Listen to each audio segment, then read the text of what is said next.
It's October 21st, 2021. Security cameras capture 29-year-old TikTok star Ali Abulaban riding the elevator to his wife's apartment. From the outside, everything seems normal.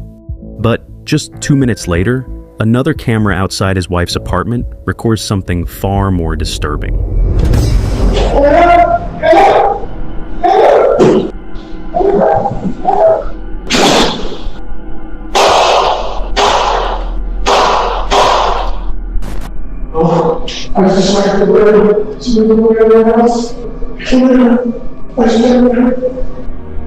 20 minutes later, Ali calls police, claiming he just discovered his wife dead.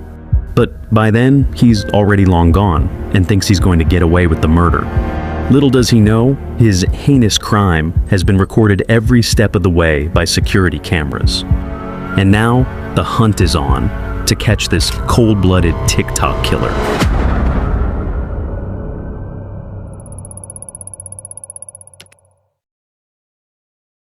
September 8th, 2021. Dispatchers in San Diego pick up a strange call from the Spire luxury apartments downtown. On the line is Ali Abulaban, reporting abuse by her husband, Ali. San Diego emergency, this is dispatcher 8854. Can you please send the police on 1475 Island Avenue? Okay, what is your name? My name's Anna Abulaban. Are you having a fight with a spouse or a boyfriend? Yes. And it's Did he hit you? Physical. Yes, no. Has he been taking narcotics? Is that why you're having the fight, or? Yes. I'm still here. I'm waiting for someone to be assigned. Are you okay? Yeah, I'm okay. Yeah, just don't say anything to him. That way he doesn't flare up again. Oh, great. You were on the phone with police while I said that? Wow. I thought you were done with the phone call. Okay, great. Are we on speaker? Yes, ma'am. Can you take me off the speaker, please? Yes. Shortly after the call, first responders arrive at their apartment. San Diego Police Department! Yes, I'm here. I think he just left that house. You just left? Yeah. Is it just you? It's just me and my daughter's here. She's Mind if I catch? Yeah. Yes, please. While Anna was calling a dispatcher for help, Ali went live on TikTok, mocking her struggles and casting himself as the victim. I'll bring you to San Diego for what? So you can run to your friends? You're not even an American citizen. I brought you to this country. Name one man that would do that for you. After Ali realized Anna had called 911 and that officers were on their way, he left the apartment, still ranting about her on his live stream. You're on your knees right here, fixing the suitcase, removing stuff. Yeah. And then he puts you over there. And then can you show me where your body part contacted that? It's like right here, like my head. It's right here. Anna explains to the officer that the fight began over a suitcase. During the argument, Ali lost his temper and pushed her. She fell, scraping her knee and hitting her head against the bed. The officer documents her injuries, photographs the apartment, and informs her that she can request a restraining order. Anna chooses not to pursue it.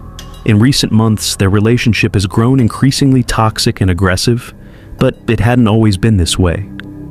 Anna Marie, originally from the Philippines but raised in Okinawa, was known on social media, especially Instagram, where she had a modest following. She appeared frequently in Ali's videos, often standing beside his growing online persona. Oh, hello. Yes. My father owns a shop. It's not much, but he gets us by. Would you like to get married? I've never been asked before. Sure. How wonderful. Bye-bye. Till next time. Need something? Ali grew up between New York and Virginia, later enlisting in the U.S. Air Force. His service took him overseas, and it was during this period that he met Anna. The two first connected in 2014, while both were in Okinawa, Japan, where Ali was stationed. They began a relationship, and not long after, they married. Their daughter was born a few years later. For a time, they lived what looked like a stable military family life. After Ali's time in the Air Force, the couple returned to the United States and eventually moved to San Diego, California. Hello there. Yes? Why are you smiling? You literally... Need something?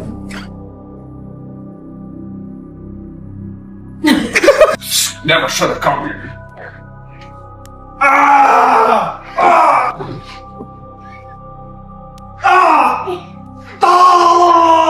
Ah! Around late 2019, Ali launched the online character Jin Kid. His videos gained traction quickly, especially his live-action takes on Skyrim and his impersonations of Tony Montana from Scarface. He leaned into sketch comedy with characters and dramatic flair. Okay. What can I get? Hey, handsome. What the fuck you come? Sorry, man. I have a venti dolce caramel macchiato with no ice. What the fuck is wrong with this guy, man? You get him, yo? Speak English when you talk to me, okay? That was English. I'll have a venti caramel dolce. What the fuck you talking, man? A venti. What is that? A large? So say that next time, okay? Frappe venti cappuccino. F you, man. His follower count soared. He amassed nearly 940,000 followers on TikTok and substantial support across other platforms. He was making short skits, character voices, fake fights, and over-the-top reactions. You wanna f with me? Okay. God, okay. Do you wanna play this? Okay. I play with you. Do you wanna play rough? Okay. What the f is my gun? Gina, what the f is my gun? Check the class there. Put it. I sit the same place every fucking night. Man. Why you gotta touch my stuff? You wanna play this? Okay, I play with you. It's in the closet, Gina. Is it there? No. Oh, Gina, what the f? I always gonna show you everything. Anna occasionally appeared in his content. In some videos, she played along with Ali's skits, or appeared with their daughter in family-style clips. On social media, they were presented as a couple living in a luxury high-rise apartment in downtown San Diego, with success, family, and comedy all on display. While Ali's online career appeared to be thriving, the marriage between Anna and Ali was under strain. And now, Ali is becoming more jealous and possessive. He shifts from being a loving husband to someone who constantly belittles Anna. He begins posting frequent TikTok rants about her, recording their arguments, and publicly lashing out, trapping Anna in a relentless cycle of toxicity and emotional abuse. By 2021, the tensions between them are no longer hidden. Police records show that arguments have escalated. Friends and neighbors describe fights in the apartment, and Anna confiding that Ali's temper and behavior worry her. The situation reaches a breaking point on September 1st, 2021, as we have previously seen, when Anna called 911 to report abuse. Around that time, Ali also begins accusing Anna of cheating, even though he's the one involved with other women. He denies her the right to the same freedom. On public live streams, he rants and lashes out at her. She don't think. She don't think. She don't think. And you know what? Goodbye to your little citizenship there, Miss Filipino. But I'm not petty. I don't call the police on people I love. Get out of here, bro. This lured me to San Diego for what? So she could be a hoe with all her friends? Stop lying to them, Ollie. No, it's the truth. Yeah, you got friends now. Now you don't have a husband. Okay. He also starts recording her without her consent. During just 3 months, between July and October 2021, multiple calls report abuse at their home. However, none of these calls lead to Ali's arrest. Most of the calls come from worried neighbors and people close to the couple, alarmed that these violent arguments might be leading towards something far more terrifying.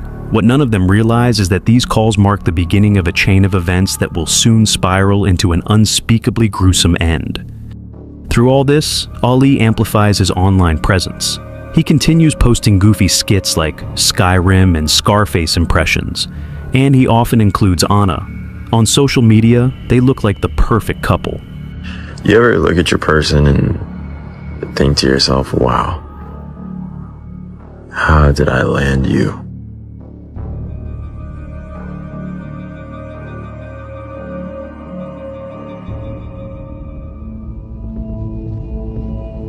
But behind the scenes, things are falling apart. His content increasingly shows their private problems, and his control spills into public performance. Hey, Anna. Just want to say good morning. Good morning to Amira. I just figured instead of texting you, I'll send you a video. My intention here is to just let you know I get it. And I'm so sorry. I really am so sorry for what I'm putting you through. How stupid. What happened to me? It was the drugs? Was it my insecurities? Meanwhile, Anna feels trapped. She tries to pull away. She starts speaking of getting a restraining order and threatens Ali with a divorce. All told, by October 2021, police have responded repeatedly, but each time Ali either apologizes or redirects the blame, and the cases don't proceed. The pattern continues. Jealousy, public humiliation of Anna, secret monitoring, and harassment. I'm a healthy man. I listen to you. I try to work with you.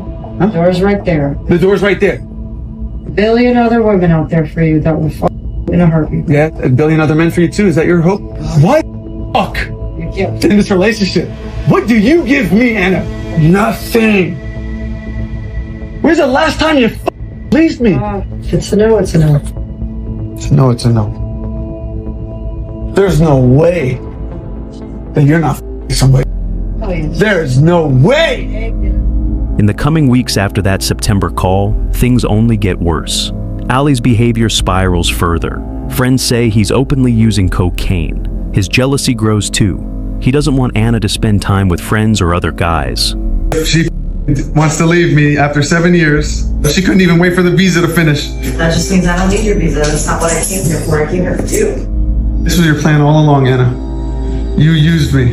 You called the cops on me behind my back? How evil is that? Anna, how evil is I that? don't know who you're trying to show that video to. How evil is that? Are you showing the police? No, I just can't believe it, because I want to watch this later. Throughout the fight, Anna deliberately avoids making eye contact, keeping her composure. She is fully aware that Ali is trying to bait her into an emotional reaction, but she refuses to give him that satisfaction. Look at me in the face and tell me you don't love me.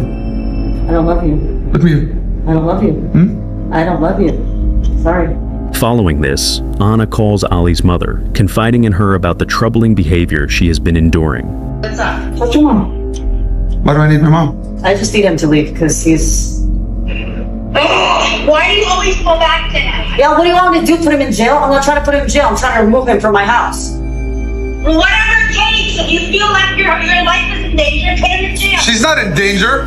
What the f*** are you guys talking about me like I'm some monster? Here's our... What kind of marriage is this? Your daughter is suffering.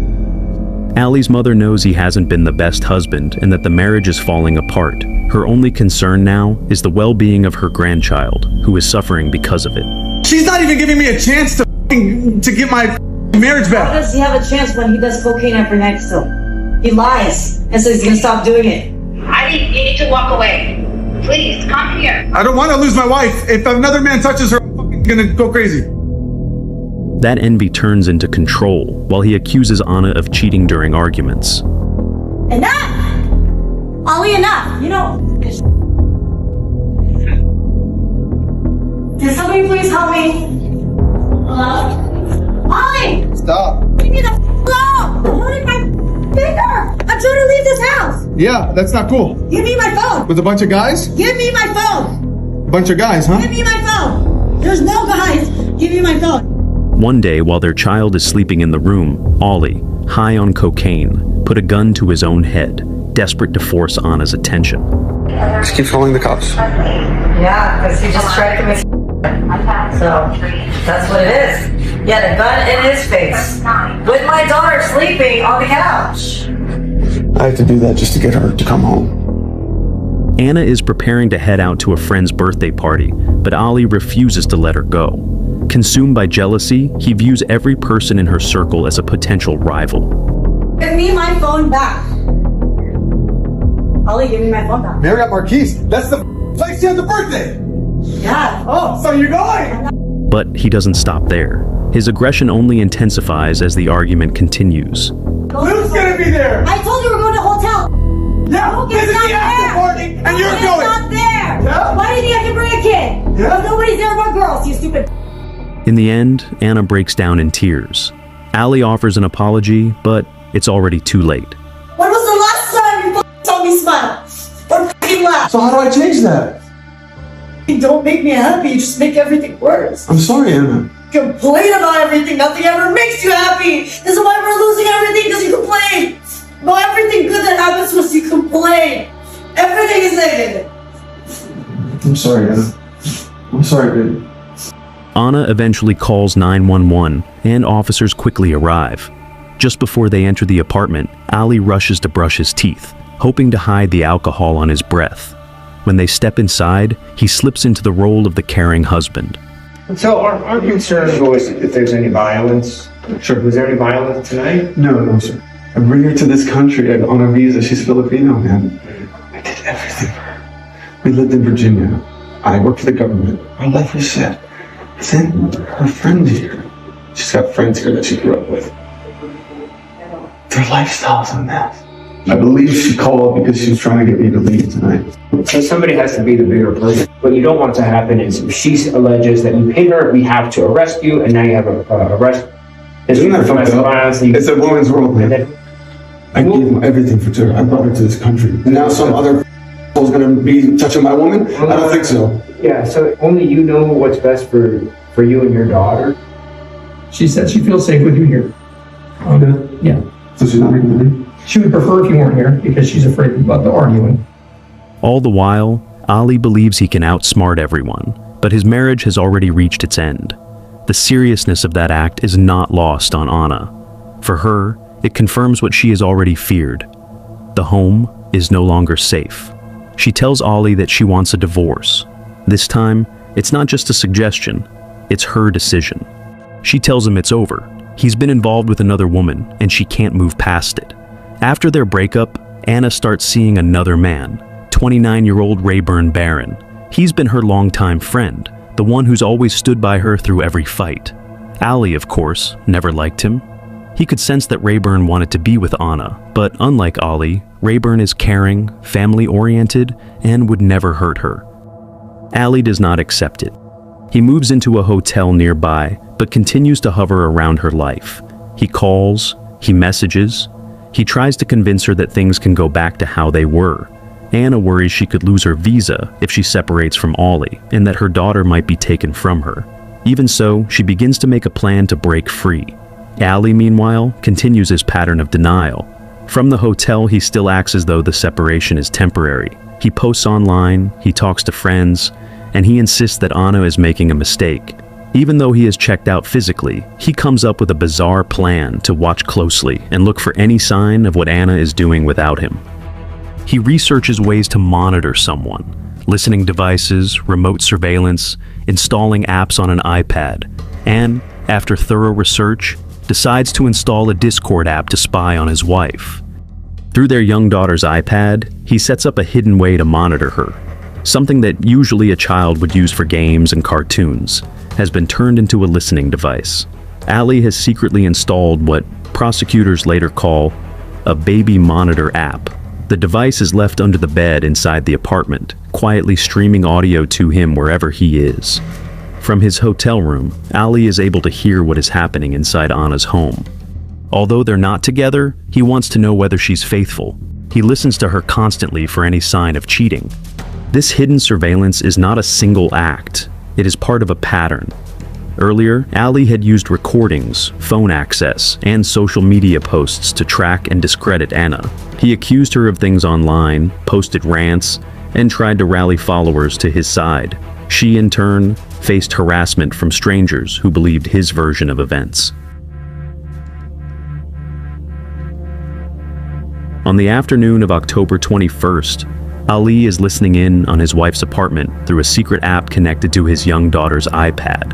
What comes through are multiple voices. One of them is Anna, the other is her friend Rayburn. Ali grows convinced of what he's hearing. He's furious. With a gun in hand and under the coke's influence, he leaves the hotel and heads toward the Spire Apartments, where Anna lives with their daughter. Today, though, their child is at school, and Anna is certainly not expecting him. Around 2:50 p.m., building security cameras show Ali walking into the parking garage. Moments later, the footage captures him running back outside, then returning a short time after. He adjusts the belt around his holster. As he enters the building, Ali activates the audio recorder on his phone and slips it into his pocket. With the recording on, he enters the building and rides the elevator up.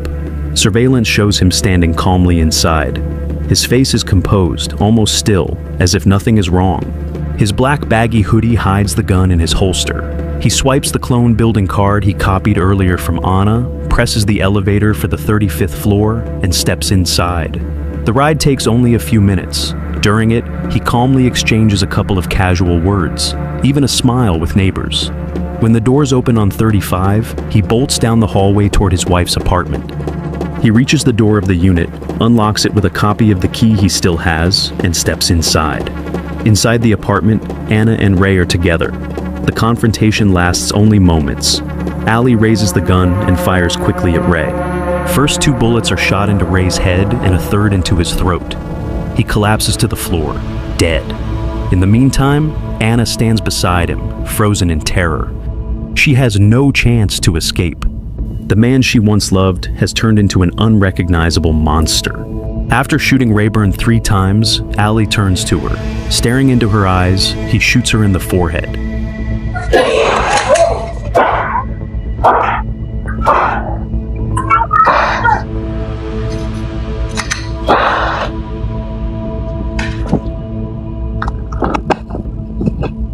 Inside the apartment, Ali pulls out his phone once more. This time he does not record audio. He takes photographs of the scene, images of Ray and Anna lying on the floor where they were shot.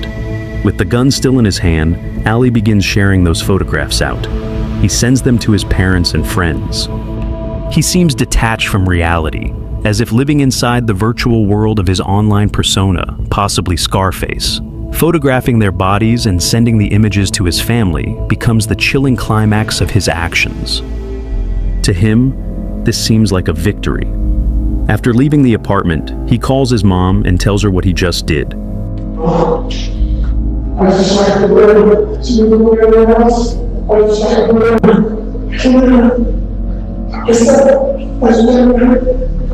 I went to everyone else. I had to live in school. I had to live in school. She's here. She's here. There's an issue. I don't know.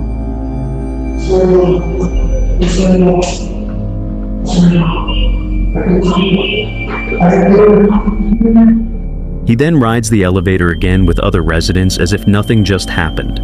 He does not call police from the building. Instead, he heads straight for his car. Moments later, he calls 911, trying to sound like a man who has just found his wife dead.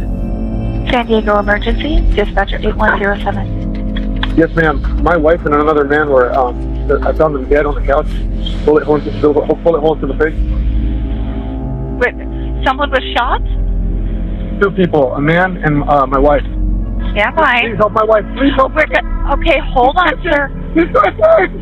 Sir, stand by. I'm bringing on my supervisor. What is your name? My name is Ali. Ali? Okay. Yes, I'm her husband. Tell me what you saw when you went in there. I saw my wife on the couch with blood coming out of her head. Wife is on the hamburger. I don't know who he is. I know him. His name is Ray. I couldn't even breathe when I saw that. It was so terrible. After the call, Ali heads directly to her daughter's school to pick her up, while officers hurry to Anna's apartment. There, they enter the apartment by force. We got 2 down. Emergency entry. I need a team. Clears that. Someone came here and shot them. That's the guy that he's describing. They both put rounds to their head. Do me a favor, help out with security for us. I don't want someone coming back, doubling back over here and smoking, okay? Officers quickly secure the building's surveillance footage. Reviewing the video, they identify Ali and the vehicle he arrived in. A citywide alert goes out, warning all San Diego officers that Ali is on the run with his daughter and should be considered armed and dangerous. Meanwhile, Ali picks up his daughter from school and drives off. Acting swiftly, police track his vehicle and initiate a pursuit. Soon after, Ali pulls over and officers close in to make the arrest. I got it. No, but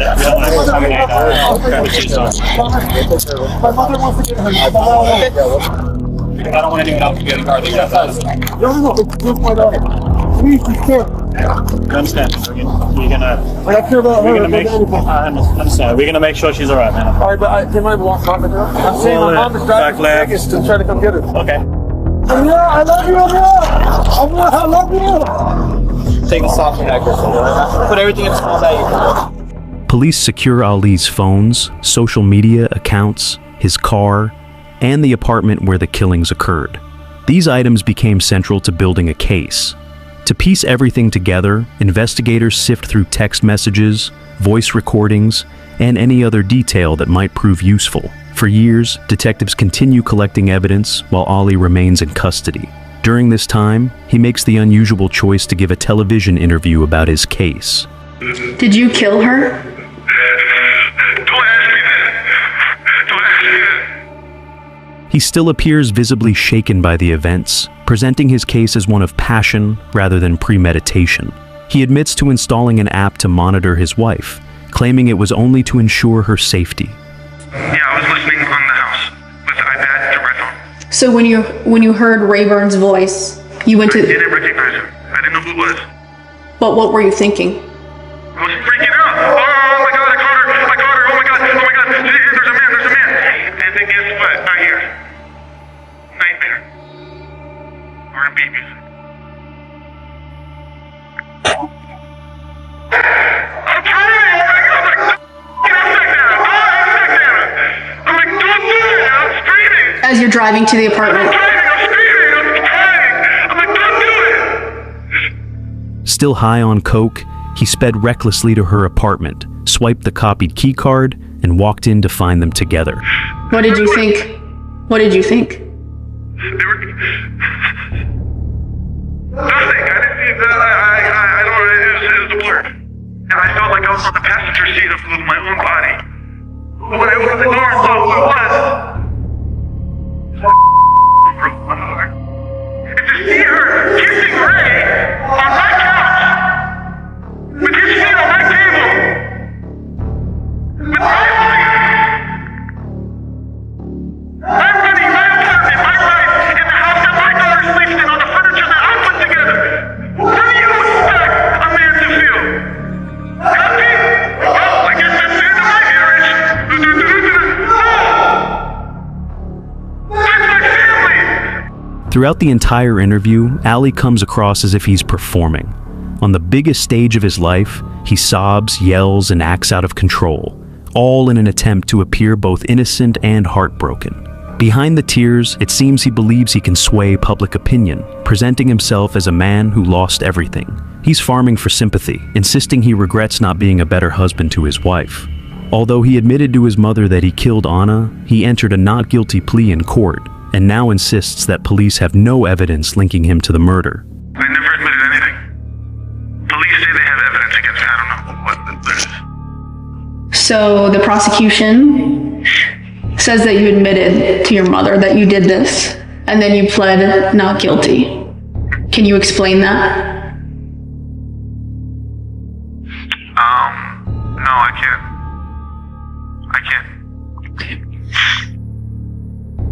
After allegedly discovering his wife's body, he picked up his daughter from school, not to flee, but to take her somewhere safe. With a killer still at loose, his priority was making sure she was protected. She was with me when I got arrested. Mm-hmm. Did you have a gun in the car? I picked her from school so that I could drop her off at a safe location at my dad's wife's brother, who lived an hour away. But police surrounded me on the highway. Why did you pick her up? I picked her up. From school? Why did you pick her up from school? Why wouldn't I? When I found that my first instinct was to save my daughter for her safety, to drop her off at a safe location. I wasn't running away, I wasn't doing anything, I have nothing to hide. Once again, he portrays himself as an innocent man with nothing to hide. And while friends urged him to walk away from Anna, reminding him he could be with any woman he wanted, he refused, because to him, she was the love of his life. Dude, you gotta leave her, you gotta leave her. I know I gotta leave her, but I don't want to leave her. Dude, you're so handsome, you're famous on the internet, you can get any model. I know I can. I don't want to. I want my wife. Could anyone else have Anna? Huh? Could anyone else have Anna? Not while she's married to me. This behavior mirrors his TikTok videos, where he imitates characters from Scarface and The Godfather. If you want to be forgiven, you must first confess your sins. to me. 3 years after the murders of Anna and Rayburn, the trial finally begins. In court, prosecutors introduce another chilling piece of evidence. In the days leading up to the crime, Ali had sent Anna a series of text messages and voice recordings that were, to say the least, deeply disturbing and graphic. I am the best man you ever met, and you're the dumbest I ever devoted my life to. You are the dumbest. I wish we never had a kid together because of how stupid you are. She sees the value in me, unlike your dumb. And I can't wait to divorce you so I can start my new life. At one point, Ali laughs at the messages, but only a few minutes later, he grows uneasy and asks his attorney to turn them off. This trial isn't just about guilt or innocence. In both his TV interview and now in court, Ali insists his actions were a crime of passion, but prosecutors argue it was something very different. They contend it cannot be a crime of passion since he drove from his apartment to Anna's with a loaded gun and killed 2 people. To them, the crime is clearly premeditated. The next to take the stand is Ali's former sister-in-law. Visibly emotional, she gets into a heated argument with Ali at court. I'm sorry. What my mom did to you? What Mama did to you? My mom did you what? Sorry, Your Honor. What did you do to you? You didn't do anything to you. You know Anna Marie's not. He's not gonna go cheat. All right. If you didn't cheat first. As the trial draws to a close, the jury has gained a clear understanding of who Ali Abulaban truly is. They have reviewed all the evidence and the full history of his relationship with Anna, allowing them to see his character in its entirety. With this in mind, and after only a brief deliberation, they deliver their final verdict. Verdict. We, the jury in the above entitled cause, find the defendant, Ali Nasser Abulaban, guilty of the crime of murder in the first degree.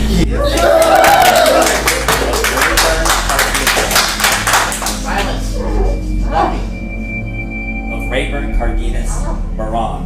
With the verdict finally delivered, Ali can no longer contain his emotions. The reality of his fate crashes down on him, and for the first time he fully grasps the gravity of the situation he now faces. His desperate attempts to portray himself as a devoted husband, to manipulate public opinion and win sympathy have collapsed. Stripped of his facade, he breaks down in court. Probation hearing and sentencing will be on June 28th at 9:00 a.m. in Department 2002. All right, we can recess.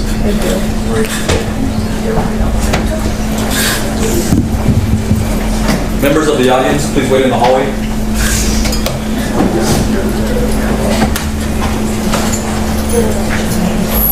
On the day of sentencing, before the judge announces his final decision, Ali reads a letter he has written. My response in that moment was an unintended, impulsive reaction against my better judgment to the discovery of Ray's romantic involvement with my wife. And for that, I'm sorry. I'm sorry that in that moment I was not mentally strong enough to control myself. I'm sorry that my horrendous action that day resulted in the undeserved deaths of Rayburn Barron and Anna Marie Abulaban. For 3 long days, Ali has taken the stand, defending himself under intense questioning. At last, he stands before the court, awaiting the decision that will determine the course of the rest of his life. He's somebody that is only thinking about himself, and the idea of killing 2 innocent people doesn't disturb him. It's chilling. So the bottom line here is he will die in prison. He will never be a free man. He will take his last breath there.